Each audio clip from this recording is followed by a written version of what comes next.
The Right Side with Doug Billings. Hello, America. Hello, world. Welcome to The Right Side. I'm Doug Billings. Ladies and gentlemen, there is a fight underway that doesn't get enough honest attention, and it goes straight to the heart of whether this country still runs on the consent of the governed. Attorney General Todd Blanche said that on national television, no less, there's a real possibility that the Justice Department is going to take the voter registration rolls, all of those cases that you've heard about, voter integrity and so forth, all the way to the Supreme Court. And that's not a throwaway line that he was using. It's a signal that the Trump administration is prepared now to force a constitutional question that lower courts have been ducking. We're going to talk about it and give you the full scoop on what's going on with this decision right now. Ladies and gentlemen, the right side is now upon you. Are you ready? Let's go.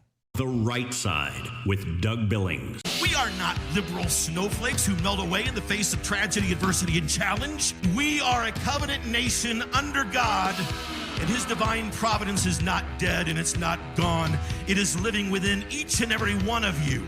And you will bring it to life in such a way that the world has never seen before.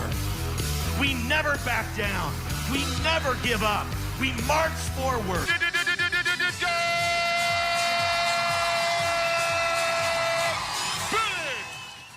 All right, ladies and gentlemen, here's the core of what Todd Blanche is getting at and what the Trump administration has been asking states for access to, and why the administration, via the Justice Department, has been asking for states to give them access to their voter registration rolls, the names, the dates of birth, addresses, and related data, and so forth, so that the federal government can help ensure that the lists are clean and accurate before the midterms. Multiple blue states and activist groups have fought that request in court, and the judges have basically sided with them in a string of these cases. So Todd Blanche is now openly floating the idea of asking the Supreme Court to settle the entire case, the matter. Okay, now, this is not about some abstract theory. This is about basic principle. If the people who run elections refuse to let anybody examine the rolls, the public has no reliable way to know that the lists are accurate. I mean, dead people stay on the rolls. People who moved away years ago stay on the rolls. Non-citizens can remain on the rolls in places that don't check. Every one of those names is a potential vulnerability. Clean rolls don't guarantee perfect elections, but I can tell you dirty rolls guarantee doubt. So look, my friends, we've got to understand what the resistance actually reveals here. When officials fight transparency this hard, they're not protecting voters. They're protecting a system that benefits from being non-transparent. The same people who spent years claiming that our elections are the most secure in history all of a sudden treat basic voter list maintenance like it's an existential threat. And that contradiction should tell you everything. Just look at the pattern. States that already run tight ships on voter ID and list maintenance, they've got little to fear from federal scrutiny. The loudest opposition comes from places that have resisted common sense safeguards, and they've resisted it for years. It's no coincidence. It's an admission that the current lists can't withstand daylight. Ladies and gentlemen, this is much bigger than one court case. It's about whether the federal government has any role at all in protecting the integrity of the franchise when states refuse to do the job. The Constitution leaves election administration up to the states, but it also assumes that those states are going to act in good faith. When they don't, the national interest is implicated. Every American has a stake in knowing that the people who cast ballots are eligible to do so. Now, there's a practical side that most coverage in the mainstream completely ignores. Clean voter registration rolls make it harder to cheat and easier to catch problems early. They reduce the chaos. Does that, I've mentioned chaos because chaos is set upon us purposefully by the radical liberal commune socialist, formerly known as Democrat Party. Chaos is the radical liberals' favorite patron demon. But they reduce the chaos on election day if we can clean the rolls. And again, clean rolls lower the temperature after the votes are counted because fewer people can claim that the lists were a black box, okay?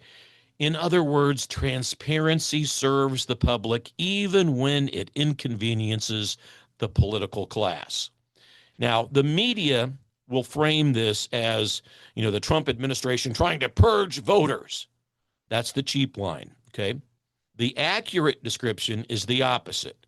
The Trump administration is trying to make sure that the people on the rolls are actual eligible voters.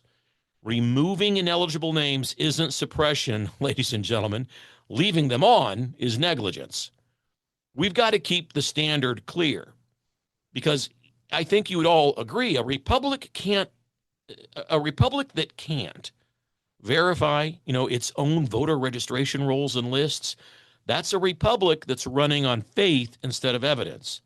Faith in institutions is earned by openness. It's not earned by or demanded by secrecy.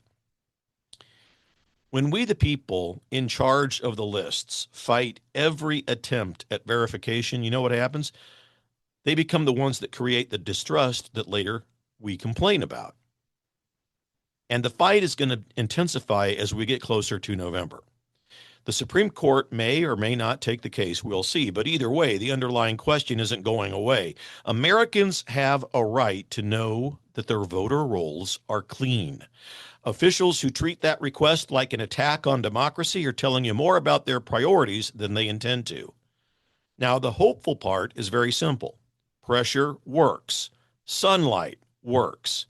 When enough citizens demand clean lists and refuse the media spin, the political cost of opacity begins to rise. And that's how you force better behavior, even from people who prefer the shadows. We're not asking for perfection here. We're asking for the minimum standard that a serious country should meet. Know who's on the voter rolls and make sure they belong there. That's not radical. That's basic.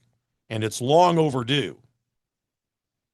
You think about what this used to mean, and you think about how we used to approach this, about what used to be ordinary. Because for most of this country's history, both parties treated accurate voter lists as basic housekeeping. You cleaned the rolls the same way a business cleans its customer list or a church cleans its membership roster. It wasn't controversial. It was competence. The idea that asking for clean lists somehow equals voter suppression is a recent invention, okay? And it's a dishonest one. It only gained traction when certain political interests all of a sudden realized that messy rolls worked in their favor. Folks, the damage from dirty rolls isn't abstract. When ineligible names stay on the list, it creates openings for fraud, even if most of those openings never get used. And more important, it destroys public confidence. A large share of Americans already believe the system's tilted. Every time officials refuse basic transparency, they pour gasoline on that belief. Then the same officials turn around and lecture the public about trusting the process. You can't demand trust while hiding the books. And there's also a practical cost that very rarely gets discussed here. Election offices that run bloated rolls, they waste time and money chasing people who no longer live in the jurisdiction or who should never have been on the list in the first place. That money and that staff, all of that time could go toward making election day run smoother for actual eligible voters. But instead, it's spent defending transparency in court. That's not protecting democracy. That's protecting bureaucracy. So, my friends, look at the incentives that are here. In states that already require voter ID and regularly purge inactive names, officials don't panic when the federal government asks for the data. They already know their lists are in decent shape. The fiercest resistance comes from places that have spent years fighting every kind of voter verification. That pattern is the tell. If your rolls can withstand scrutiny, you welcome the chance to prove it. If they can't, you hire lawyers and you call the request an attack on civil rights.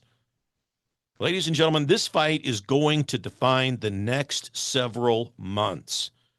As you know, the midterms are coming. In political timeframes, they're right around the corner. The pressure to clean the lists, is there. And the pressure to keep the lists messy is only going to grow as the stakes rise.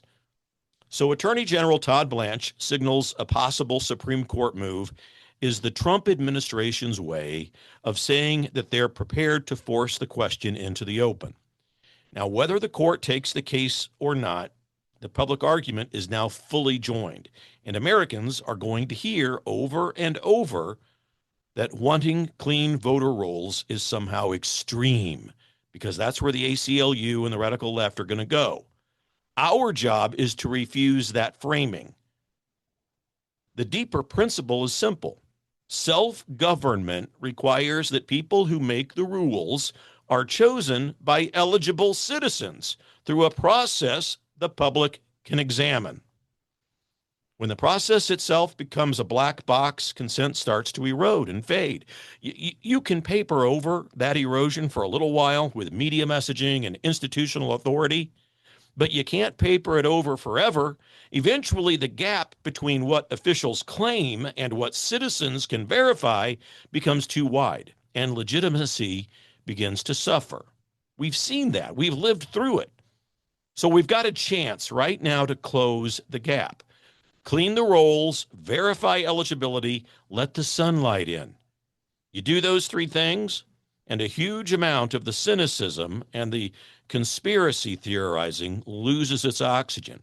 And we talked about chaos earlier. Cynicism here, another one of the favorite demons, if you will, of the radical liberal left. The demon of chaos, the demon of cynicism.